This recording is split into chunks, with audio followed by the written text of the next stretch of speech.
By the year 1314, Scotland stands on the edge of triumph and destruction. For 8 relentless years, Robert the Bruce has clawed back his kingdom from ruin. The English are driven from nearly every stronghold north of the Forth. Yet one fortress remains, a bastion of stone and pride that refuses to fall, Stirling Castle. Perched above the River Forth, Stirling is more than a fortress. It is the key to Scotland's heart. Whoever holds it commands the gateway between north and south.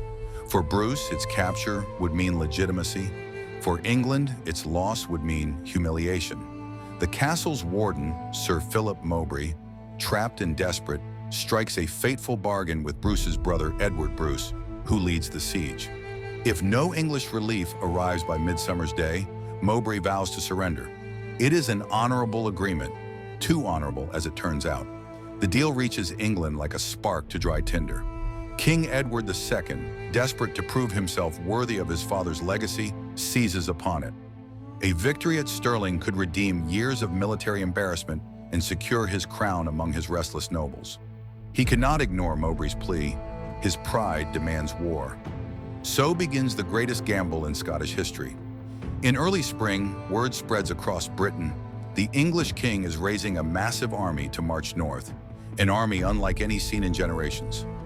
15, perhaps 20,000 men, cavalry in gleaming armor, archers by the thousands, knights drawn from the most powerful families of England and Wales. It is a host meant not merely to relieve a castle, but to crush a nation. Bruce knows what is coming. He cannot match Edward's numbers. He cannot meet his knights on open plains.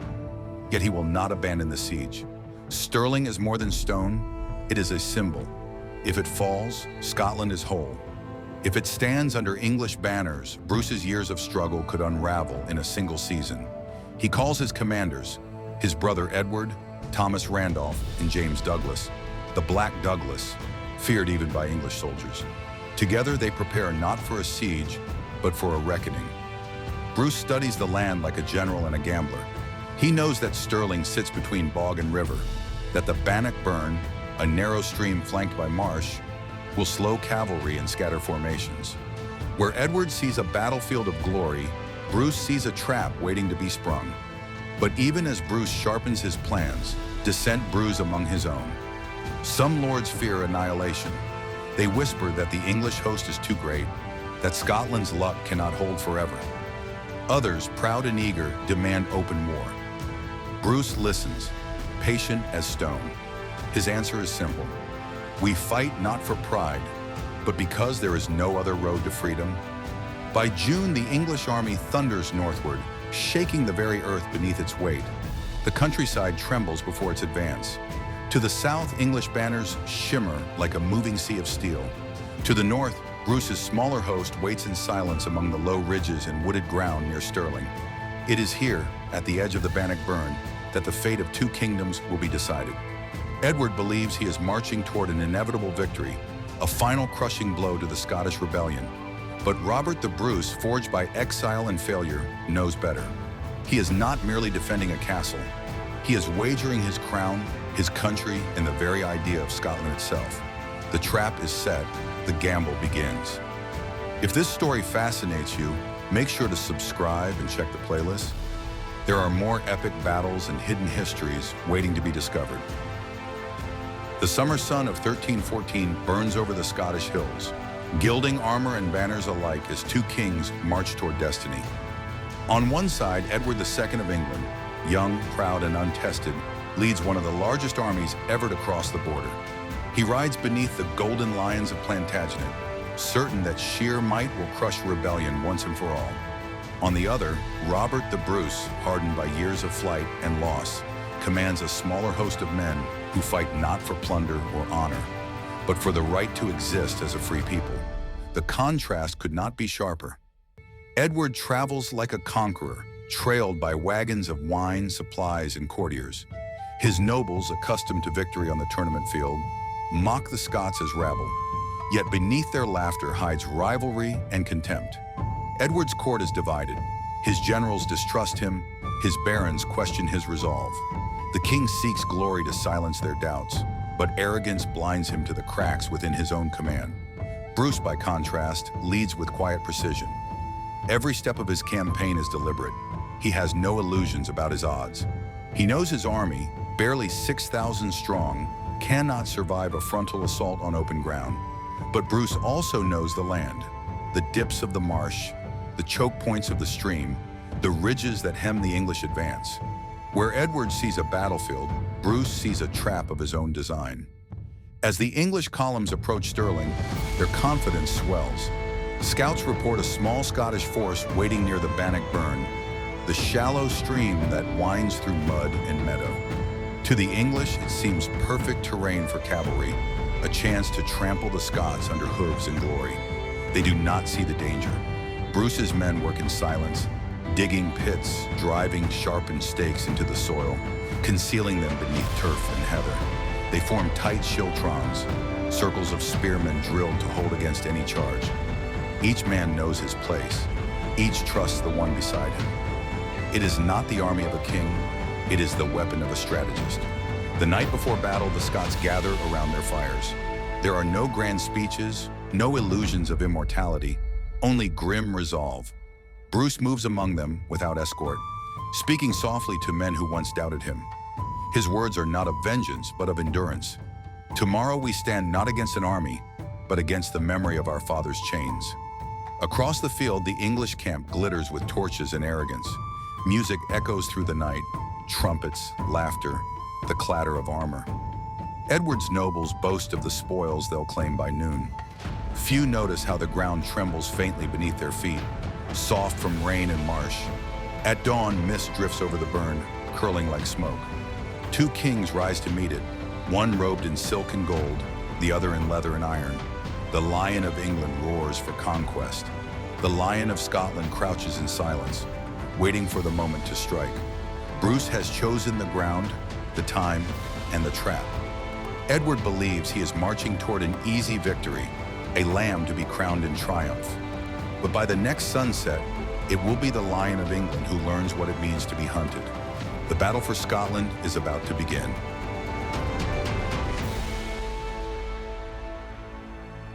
Dawn breaks on June 23rd, 1314, veiled in a low, silver mist that clings to the marshes near the Bannockburn. The English vanguard, thousands of cavalry and archers, stirs restlessly, their armor glinting in the pale light. Across the field, the Scots wait in silence, their spears planted like a forest of iron thorns. The air is thick with anticipation and pride, and somewhere within it, fear. Both armies sense it. Something will break today, either a rebellion or an empire. From the English lines rides Henry de Bohun, a knight of noble blood and fierce temper. As the son of an earl, he carries himself with arrogance, born to command, not to wait.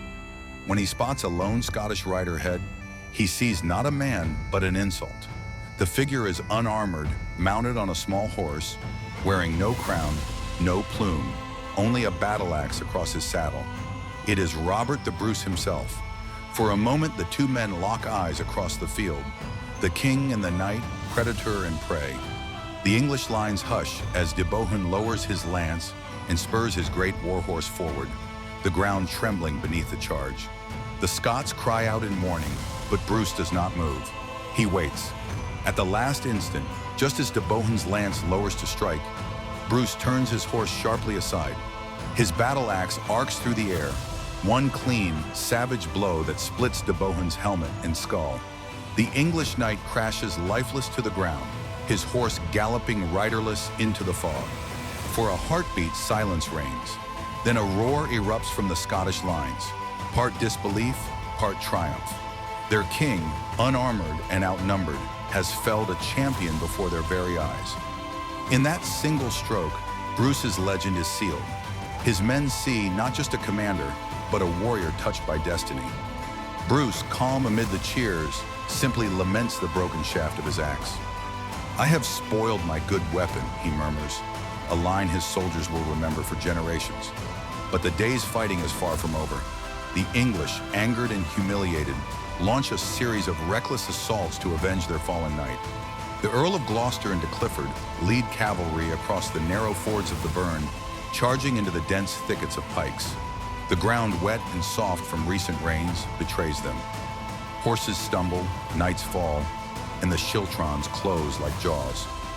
From the slopes, Thomas Randolph, Bruce's nephew, commands his men with cold precision, repelling English attempts to flank them. The smaller Scottish detachments, disciplined, patient, deadly, hold their ground against waves of armored men. By afternoon, chaos festers in the English ranks. Their cavalry cannot maneuver in the confined space. Their archers cannot find clear targets. Each charge collapses into confusion, and each retreat turns into panic. The Bannockburn itself, shallow yet treacherous, becomes a grave for men in steel. When the fighting finally halts at dusk, the English have gained nothing but exhaustion. The Scots, though fewer, stand unbroken. Campfires flicker across the high ground, and in the gathering dark, their chants echo like thunder rolling over the hills. Bruce surveys the field as the mist settles again, the smell of blood and earth heavy in the air. His plan is working. The enemy has been drawn into his chosen ground, and tomorrow he will finish what he began. For Edward II, it will be a night of uneasy dreams. He has seen the defiance in the eyes of men who should have fled, and the calm in the face of a king who will not kneel. Tomorrow, the full might of England will strike, and tomorrow, Robert the Bruce will show them what it means to fight for a homeland. The morning of June 24, 1314, rises blood red over the fields of Bannockburn. The air is heavy with mist, the smell of iron, and the low murmur of thousands of restless men who have not slept. The groans of the wounded from yesterday's fighting drift across the stream like ghosts. In the English camp, disorder festers into desperation. King Edward II, his pride wounded, demands a full assault. His nobles, divided, bitter, and humiliated by yesterday's failures, argue among themselves, but the king's will prevails. He cannot retreat, not after marching north with what was said to be the greatest army ever sent into Scotland, some 15,000 to 20,000 strong, a living tide of steel and banners. Across the Burn, Robert the Bruce waits in calm silence with scarcely 6,000 to 8,000 men. His troops stand in tight schiltrons, spear points glinting faintly in the haze. They are weary but steady, their discipline forged through years of hardship. Where Edward's host is vast and proud, Bruce's army is small but united, each man knowing that behind him stands not wealth or title, but home. At the king's command, the English cavalry begin to move. An ocean of armor and hooves. The ground quakes beneath their weight. The glint of sunlight off 1,000 helmets blinds even the sky. Edward's order echoes, "Forward!" Crush them. Then the land itself turns traitor. The front ranks thunder into the Bannockburn, only to find the stream swollen from rain and the soil beneath a treacherous mire. The heavy destriers sink, their charge losing momentum. Confusion ripples backward through the mass of riders. The formations shatter before they ever strike. From the Scottish lines comes a deep, steady cry. The schiltrons advance, rows of spears leveled like a wall of thorns. They strike not with fury, but precision. English knights fall, impaled or crushed beneath flailing horses. The weight of their own numbers becomes their undoing. The slaughter grows relentless. Thomas Randolph, Bruce's nephew, holds the center like a rock amid floodwaters. James Douglas, the Black Douglas, harasses the English flanks, cutting off retreat. On the slopes, Edward Bruce drives his men forward, pressing the English deeper into the swamp of their own panic. Longbowmen, England's famed weapon, try to turn the tide, but the field is chaos. Their arrows find more English backs than Scottish shields. Sir Robert Keith, leading the small Scottish cavalry, seizes his moment and scatters the archers before they can regroup. By mid-morning, the great English army begins to die not in battle, but in confusion. The Burn runs thick with mud, blood, and broken armor.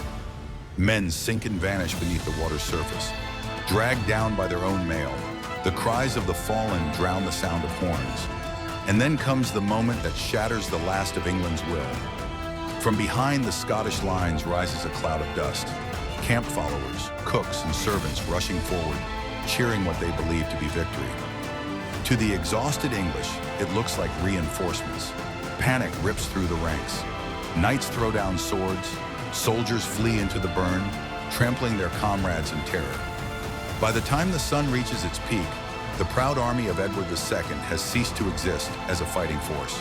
The rout is total. When the smoke clears, nearly 10,000 English soldiers lie dead or captured, among them some of the finest knights of the realm. The Scots count their own fallen in the hundreds, perhaps only 400 slain, many crushed beneath the chaos rather than cut down in combat. It is a victory so lopsided, so absolute, that even chroniclers struggle to believe it. Robert the Bruce surveys the carnage in silence. He does not gloat, he does not smile. His hand rises and he calls the pursuit to halt. Enough, he commands. The day is ours. As the sun sinks over the field, the banners of England lie torn in the mud, trampled beneath Scottish boots. The once invincible army has dissolved into legend and shame. King Edward himself flees south, his crown now a burden rather than a symbol. The impossible has happened. The few have triumphed over the many. Bannockburn is no mere battle. It is the rebirth of a nation. The battlefield of Bannockburn lies still beneath a crimson dusk. Smoke drifts from the trampled heather, the air thick with the stench of blood and sweat. Broken spears jut from the earth like ribs from a carcass. The moans of the dying mingle with the cries of crows circling overhead. What began as England's proudest army has become an open grave. King Edward II flees the field with only a handful of knights. His armor, once polished and gleaming, is smeared with mud. His banner, the golden lions of Plantagenet, lies crushed in the mire behind him. The man who marched north as a conqueror now rides south a fugitive. Sir Giles d'Argentan, one of his last loyal companions, turns back to face the pursuing Scots, buying his king a few precious moments at the cost of his life. Edward reaches Dunbar, where he finds refuge with the Earl of March, one of the few Scottish nobles who still side with England. There, under the cover of night, the King of England boards a ship and flees home. The great campaign to reclaim Scotland has ended not in victory, but in humiliation. Back on the field, Robert the Bruce walks among the wreckage of empire. The sight is terrible and awe-inspiring. Thousands of English dead, nobles captured by the dozen, Henry de Bohun, the Earl of Hereford, Robert Clifford, John Seagrave, the flower of English chivalry brought low by men they once called peasants. And yet, in this hour of triumph, Bruce remains calm. He forbids the slaughter of prisoners. The war has been bloody enough, and he knows that mercy, wisely given, can be as powerful as fear. The captured lords will be ransomed, their wealth used to rebuild a country that England tried to erase. But Bruce's restraint is not mercy alone, it is strategy. He understands that Bannockburn, however glorious, is not the end. England is wounded, not dead. Another king may rise, another army may march. True independence must be secured not just by sword, but by diplomacy and endurance. In the days following the battle, word spreads across the realm. Messengers ride through glen and valley, proclaiming what few dared believe. The English are defeated, and Scotland stands free. The people pour from their villages to welcome Bruce's returning warriors, hailing him as the good King Robert. The churches ring their bells, though the Pope has long excommunicated him. For once, heaven and earth seem to move in Scotland's favor. The victory at Bannockburn sends shockwaves through Europe. France, at odds with England, quietly begins to court Scottish favor. Even Rome, once condemning Bruce as a rebel and murderer, hesitates. The world must now reckon with the fact that a kingdom the size of a province has humbled the most powerful crown in Christendom. Yet Bruce himself remains wary. He has seen too much death to mistake glory for security. He spends the following years consolidating power, tearing down English strongholds, and binding the Scottish clans under a single rule. Those who once wavered between sides now swear loyalty, not to the crown alone, but to the idea of Scotland as a nation that belongs to its own people. In the English court, silence reigns. Edward II's pride is shattered. His nobles whisper that the king who lost Bannockburn has lost the right to rule. The same arrogance that drove him to war now isolates him, and within a few years he will face rebellion at home. Bannockburn was more than a victory. It was vengeance for years of humiliation, a reversal so total that it seemed divine. The might of an empire had been broken by the will of a nation that refused to kneel. As the sun sets over the quiet fields of Bannockburn, the banners of Scotland flutter gently in the wind. No longer the rags of rebellion, but the standard of a sovereign kingdom. Robert the Bruce stands at the heart of it all, no longer the fugitive, no longer the outlaw, but a king in truth. He knows the war is not yet done, but for the first time in his life, he allows himself a rare moment of stillness. The field of Bannockburn is his answer to the world and to history itself, that Scotland will never again be conquered by pride. The echoes of Bannockburn did not fade with the dying cries of the defeated. They rolled across the glens and through the years, reshaping the very soul of Scotland. What had begun as the desperate struggle of an outlaw king became the rebirth of a nation. In the months after the battle, Robert the Bruce stood not as a conqueror, but as a builder. He moved carefully through the broken land, dismantling the last of England's garrisons and restoring law where chaos had reigned.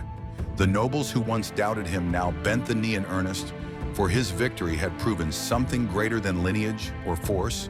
It had proven legitimacy.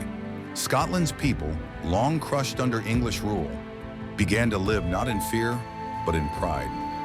Villages rebuilt, trade routes reopened, and the fields that had been trampled by war once again yielded grain. Bruce's government, though stern, was just. His authority no longer drawn from claim or crown alone, but from the faith of those who followed him. Yet the victory was fragile. England, though wounded, remained a vast empire, and its kings would never forgive the humiliation of Bannockburn. For years, border skirmishes flickered like brushfire, and English envoys demanded submission under threat of invasion. Bruce answered not with bluster, but with diplomacy. Alliances with France, appeals to the Pope, and shrewd marriages that strengthened Scotland's standing among Europe's powers. In 1320, Bruce's nobles gathered at Arbroath Abbey to send forth a declaration that would echo through history. The Declaration of Arbroath, written in the voice of the Scottish people, proclaimed to the Pope and to all of Christendom that freedom was not the gift of kings, but the right of a nation. Its words burned with conviction. It is in truth not for glory, nor riches, nor honors that we are fighting, but for freedom, for that alone, which no honest man gives up but with his life. Those words became the soul of Scotland. After Bannockburn, in 1328, the struggle finally reached its end. The Treaty of Edinburgh-Northampton was signed between Robert the Bruce and Edward III of England, formally recognizing Scotland as an independent kingdom and Bruce as its rightful king. For the first time in generations, the border between the two realms was drawn in peace rather than blood. It was not a victory of armies, but of endurance, the triumph of a man who had lost everything and learned to rebuild from ashes. Bruce, once branded murderer and traitor, had become the father of his country. As age and illness crept upon him, Bruce withdrew from war and court intrigue, seeking quiet in the abbey at Cardross. There, as the tide murmured against the western shore, he looked back upon a life carved from exile, betrayal, and battle. He had seen kings rise and fall, had killed for a crown and nearly died for it. But in the end, he had forged something that no sword could destroy, a people who believed in themselves. When he died in 1329, his body was buried at Dunfermline Abbey among the kings of old. His heart, as legend holds true, was carried to the Holy Land by his loyal knight, Sir James Douglas, fulfilling a promise the king could never keep in life. It never returned, but the heart of Scotland no longer needed to. For what began at Bannockburn did not end with Robert the Bruce. It became the pulse of a nation. From that day forward, the world would remember. Scotland was not conquered, not granted, but won by courage, by cunning, and by the unyielding will of a people who chose freedom over fear. The fugitive had become a king. The king had become a legend, and the legend had become Scotland itself.